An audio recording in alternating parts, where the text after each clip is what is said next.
আগামী বছরের 5ই জানুয়ারি হতে যাচ্ছে গোল্ডেন গ্লোব অ্যাওয়ার্ডস 2025। যুক্তরাষ্ট্রের ক্যালিফোর্নিয়ায় জমকালো আয়োজনে বসবে বিনোদন জগতের মর্যাদাপূর্ণ এই পুরস্কারের 82তম আসর। সর্বাধিক 10টি শাখায় মনোনয়ন পেয়ে এবার এগিয়ে আছে ফরাসি নির্মাতা জ্যাক অডিয়ার সিনেমা এমিলিয়া পেরেস।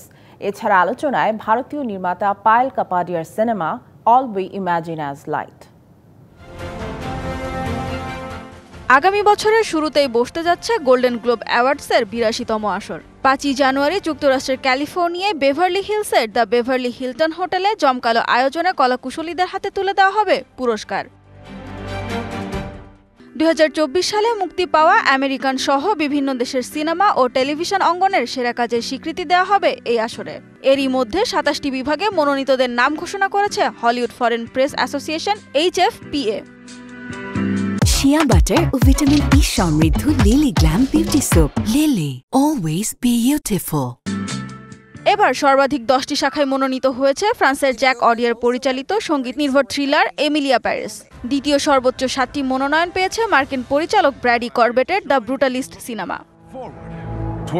6টি বিভাগে মনোনীত হয়েছে এডওয়ার্ড বার্গার পরিচালিত কনক্লেভ। 5টি করে মনোনয়ন পেয়েছে যুক্তরাষ্ট্রের শন বেকার পরিচালিত আনোরা ও ফ্রান্সের কোরালি ফার্জা পরিচালিত দ্য সাবস্ট্যান্স। এছাড়া 4টি করে মনোনয়ন পেয়েছে উইকেড, আর রিয়াল পেইন, চ্যালেঞ্জার্স ও The Wild Robot. Golden Globe 2025-এর মনোনয়নের তালিকায় জায়গা করে নিয়েছে ভারতীয় পরিচালক পায়েল কাপাডিয়ার All We Imagine as a Light. 2টি বিভাগে মনোনয়ন পেয়েছে সিনেমাটি। গেল আসরে চালু হওয়া নতুন 2 বিভাগ cinematic and box office achievement ও সেরা স্ট্যান্ড আপ কমেডিয়ান বিভাগ থাকছে এবারের আসরে। গোল্ডেন গ্লোবের এবারের আসর সঞ্চালনা করবেন আমেরিকান কমেডিয়ান অভিনেত্রী নিকি গ্লেজার। সানজিদা ইসলাম তন্নি, ডিবিসি নিউজ ডেস্ক।